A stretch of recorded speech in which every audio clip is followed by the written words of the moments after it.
If your savings account yields less than 1%, here's how dividend stocks can pay you far more, passively. Today I'm breaking down a quick overview of the top 5 dividend stocks I believe can provide steady passive income for long-term investors in 2026. This is a 10-minute YouTube video, 16:9, designed to be actionable and clear for anyone building income. Over the next 10 minutes, I'll walk through why I like each company: Johnson & Johnson Coca-Cola, Procter & Gamble Realty Income ExxonMobil. We'll look at dividend history, yield ranges, payout safety, key risks. This video is for investors who want steady cash flow, not quick trading. If you want monthly or quarterly payouts, firms with long dividend streaks, I'll also show simple ways to think about allocation and what to watch for in 2026. Yeah. Let's get into it. Johnson & Johnson is one of those names you can say out loud and feel a little safer. It's a diversified healthcare conglomerate. Pharmaceuticals, medical devices, consumer health products. That diversification is crucial. When one division slows, others typically hold steady. The headline for income investors is decades of dividend increases. J&J has been raising its payout for 60+ years. That consistency matters when you rely on dividends for living expenses. That track record signals management prioritizes returning cash to shareholders. Current yield typically sits in a modest range, often between roughly 2.5% and 3.5%. It's not a high-yield name, but with reliable growth, it produces a growing income stream over time. Why is it defensive? Healthcare demand is relatively inelastic. People need medicines and devices regardless of GDP cycles. That keeps cash flows steadier than cyclicals, supporting dividends through downturns. Payout safety backed by strong free cash flow historically, but watch for product pipeline issues and litigation that can pressure margins. Still, the balance sheet has tended to be solid enough to cover dividends comfortably. For long-term passive income, J&J fits as a core holding, trading off higher yield for predictability and growth. That predictability compounds. Small dividend increases add up materially over a decade or two. If you're building a living off dividends portfolio, J&J isn't flashy, it's steady. Buy and let sit, collecting increasing checks while you sleep. In short, decades of increases, dependable cash generation, defensive exposure to healthcare, a cornerstone for conservative income allocations. Remember to watch regulatory or litigation headlines. They can move the stock and pressure the payout, but historically, J&J has navigated those risks. Okay. Coca-Cola is the archetypal brand moat. Think about a kid growing up with Coke in every store and in restaurants around the world. That global familiarity turns into decades of predictable demand. For income investors, that predictability equals reliable cash flow. KO's dividend streak is famously long, decades of increases. It's why KO is a dividend king. That longevity shows management's commitment to returning excess cash and prioritizing shareholders across cycles. The company's real advantage: distribution and branding. Products flow through retail, restaurants, and vending machines globally, generating recurring revenue streams. Affordable beverage consumption tends to hold up even when spending tightens. Yields have historically sat near the mid-single digits, often around 3 to 4% depending on price. Not the highest yield, but combined with payout stability and modest growth. A blend many retirees and income investors love. Payout safety comes from consistent margins and global scale. Strong cash conversion, returning capital via dividends and via buybacks, keeping investors paid. Risks: competition, commodity costs, sugar, packaging costs, and shifting consumer trends toward healthier options. The company's response: diversify the portfolio and market healthier alternatives.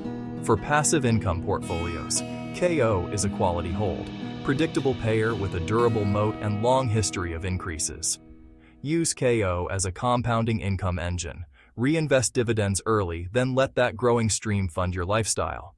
Right, that's KO. Chapter 3. Procter & Gamble owns dozens of household name brands, Tide, Pampers, Gillette, that people buy repeatedly. That brand diversification across essential categories is a defensive feature for income investors because it smooths revenue across geographies and product cycles. P&G has a long history of dividend growth, consistent with its status as a dividend king. Multiple decades of increases show management treats dividends as a top priority. That's crucial if you intend to live off those payouts. Yields for Procter & Gamble typically fall in the low to mid-single digits, offering a mix of yield and growth. For many investors, the quality of cash flow and the company's ability to raise the payout annually is more valuable than an outsized yield today. The consumer staples sector is notorious for resilience in downturns. People still buy soap, diapers, toothpaste. That resilience translates into steadier sales and margins, supporting payout reliability over cycles. Payout coverage tends to be solid, backed by steady operating cash flow and disciplined capital allocation. P&G also spends on brand building and innovation, which helps maintain pricing power and margin stability. Risks include commodity inflation for raw materials and intense competition in certain categories. Still, P&G's scale and marketing make it hard for smaller challengers to displace its flagship brands easily. For income portfolios, P&G functions as a stability anchor. Moderate yield, consistent raises, products people won't stop buying. That combination helps dividends compound without the drama of cyclical sectors. Consider P&G if you want broad consumer exposure with dependable dividend growth.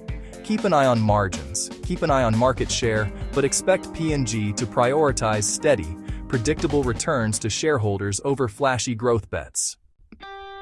Chapter 4.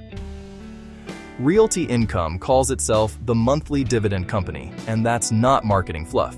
It pays dividends monthly, which is incredibly useful if you want regular cash flow to cover bills. That cadence differentiates it from the usual quarterly dividend rhythm. Realty Income is a REIT focused on single-tenant commercial properties leased to diverse tenants across industries. The REIT structure requires it to distribute most taxable income, which is how investors get that steady monthly payout. Realty Income spreads risk across retail, industrial, and service tenants. It also targets long-term net leases. Those leases provide predictable rental streams with tenants responsible for many property expenses. Yield for O tends to be higher than typical blue-chip stocks because REITs pay out a large portion of cash flow. Yields often sit in the mid to high single digits depending on interest rate environments. That higher yield is attractive for income needs. Payout coverage should be evaluated via funds from operations or FFO rather than earnings. Realty Income has historically shown healthy FFO coverage, but investors should watch occupancy rates, lease expirations, and CapEx needs. Risks include interest rate sensitivity. Rates often trade lower when rates rise because their yields compete with bonds. Retail tenant health and commercial real estate trends can impact occupancy and rents. If you're building passive income for living expenses, a position in Realty Income can serve as the cash flow slice. It provides predictable monthly checks while you hold other dividend growers for long-term inflation protection. Balance O with other defensive holdings to manage interest rate and sector-specific risk, but consider it an excellent option for consistent monthly distributions. Chapter 5. ExxonMobil is a major integrated oil and gas company, refining, production, chemical operations, that generate significant free cash flow when commodity prices cooperate. That cash flow underpins shareholder returns, dividends, buybacks. Recently, the sector has seen dividend restoration and growth after the volatility of energy cycles. Exxon's management has emphasized returning cash to shareholders. Balance sheet improvements from higher commodity pricing support that approach. Yields can be attractive, often in the mid to high single digits depending on oil prices and market sentiment. That higher yield can be a cornerstone for investors seeking elevated income at the cost of cyclicality. Risks are obvious. Commodity cycles. When oil and gas prices fall, cash flow can compress quickly, pressuring payouts if sustained. That's why dividend sustainability analysis for energy stocks requires attention to break-even prices and capital allocation discipline. The quality argument for Exxon rests on scale, integrated operations, downstream refining and chemicals, which can offset upstream volatility and provide cash when exploration prices dip. Scale also supports global distribution and operational efficiencies. Payout coverage should be watched via free cash flow and net debt levels. Exxon has shown the ability to generate large cash flows in favorable cycles, enabling dividends and sizable share repurchases. For a passive income portfolio, Exxon can offer yield plus potential for dividend growth during commodity upcycles. But it should typically occupy a smaller allocation compared to defensive, non-cyclical dividend names, unless you're comfortable with higher volatility. If you include XOM, be disciplined. Size your position according to risk tolerance and consider cost averaging to manage cycle exposure rather than trying to time peaks and troughs. In short, ExxonMobil offers strong yield potential backed by large-scale operations, but expect payout variability tied to energy markets and allocate accordingly. Outro. All right, to recap: Johnson & Johnson, Coca-Cola, Procter & Gamble, Realty Income, ExxonMobil. Each bring a different flavor to a dividend income portfolio. J&J Supply Defensive, growing dividends. KO Supply Defensive, growing dividends. PG Supply Defensive, growing dividends. Realty Income gives you monthly rent-derived income. ExxonMobil supplies higher yield tied to energy cycles. Together, they form a diversified income base. If you're aiming to live off dividends, think about allocation, yield versus safety, and cadence. Use monthly payers like Realty Income for tight cash flow needs. Let dividend growers like J&J and PG compound over time. Size cyclical names like XOM to match your risk tolerance and monitor commodity-driven variability. Thanks for watching this 10-minute, 16:9 video on top dividend stocks to consider in 2026. If you found this useful, like, subscribe, leave a comment with your favorite dividend pick. I'll be back with more breakdowns that balance yield, safety, long-term growth, practical steps for building a passive income life.